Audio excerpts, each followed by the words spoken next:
175 New York. United 175, do you read New York? United 175, do you read New York?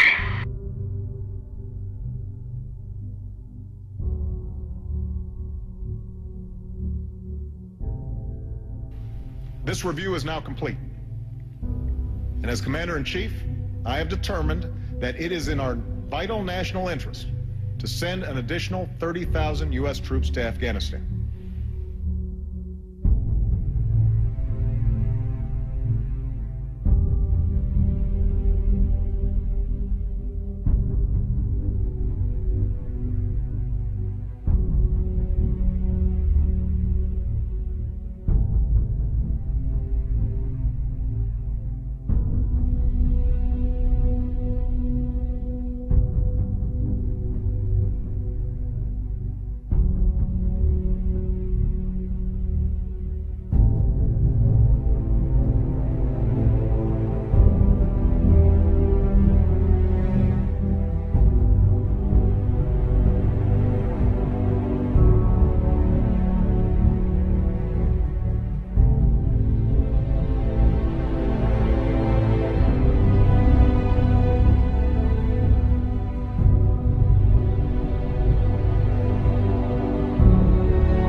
The USSR made clear its intentions to spread communism internationally, first with the Comintern, or Communist International, which was in effect from 1919 through 1943. The country's decision to spread communism in its neighboring country of Afghanistan was largely backed by former Soviet leader Nikita Khrushchev's goals to spread socialism to developing countries. The Soviet Union's invasion was prompted by actions on the behalf of the United States. Afghan and Soviet tensions were high for months before the Soviet invasion began. According to Zbigniew Brzezinski, the national security advisor during Jimmy Carter's presidency, the United States began providing covert aid to Afghan opponents of the pro-Soviet regime in Afghanistan 6 months before the invasion took place. When asked if the Carter presidency was aware that such aid would provoke military intervention in Afghanistan by the Soviets, he responded, "We didn't push the Russians to intervene, but we knowingly increased the probability that they would." On December 12, 1979, the Soviet Politburo met and signed Decision Record number P176125, headed on the situation in, quote, A. The decision called for the invasion of Afghanistan. On Christmas Eve, the Soviet Union invaded Afghanistan with troop converts and tanks. Within days, Afghan leader Hafizullah Amin was assassinated and replaced with the Soviet-supportive Babrak Karmal of the Parcham Party. The decision was largely flawed. Firstly, it lacked proper checks and balances within the Soviet government. The recommendation of 4 key Politburo members, namely Party General Secretary Brezhnev, was enough to push the decision through. Most importantly, however, the Soviets were completely unprepared for the reaction that they would face from the Afghan population.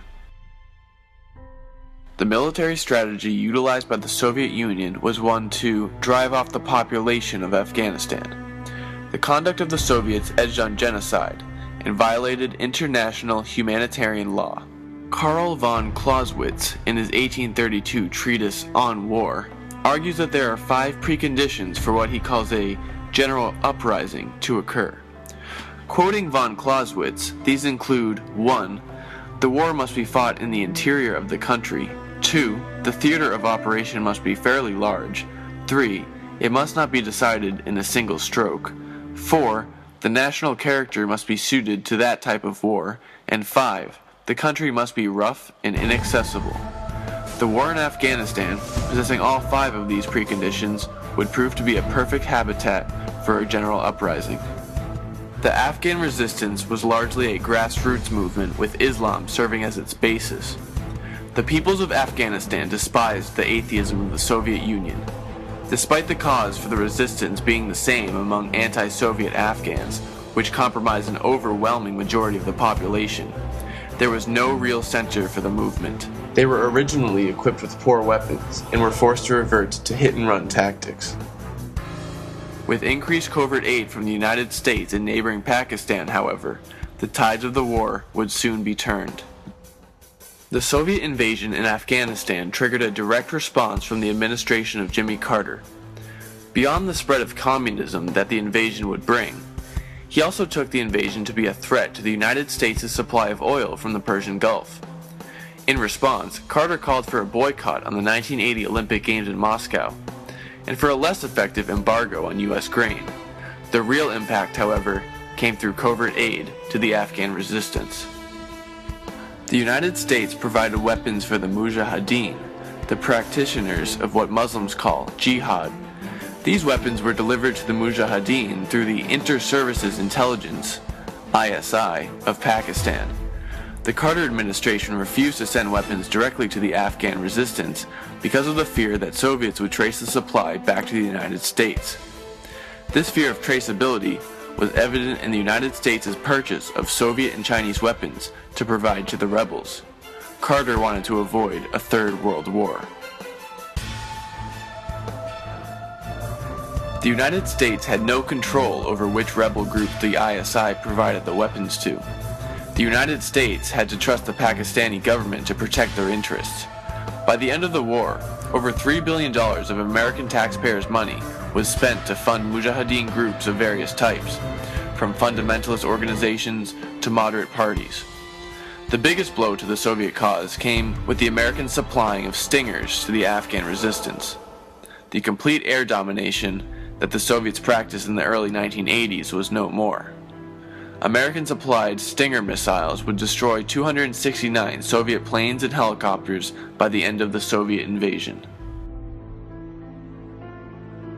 Not all of the Stingers were used in the war. Of the 900 Stinger missiles sent to the Afghan resistance through the Pakistani ISI in 1986 and 1987, a number of them are still in the hands of the Mujahideen. Among those in possession of them today are the Taliban and Al-Qaeda. The United States indirectly supplied more than just Stingers to these groups too. This situation is what historians have coined blowback. In an attempt to back an anti-Soviet resistance movement, the United States ended up creating their own worst nightmare. Analogous to the story of Frankenstein, the United States created a monster that wants it destroyed.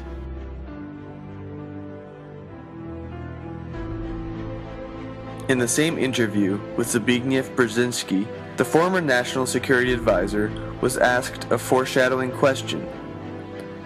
Do you regret having supported the Islamic fundamentalism, having given arms and advice to future terrorists?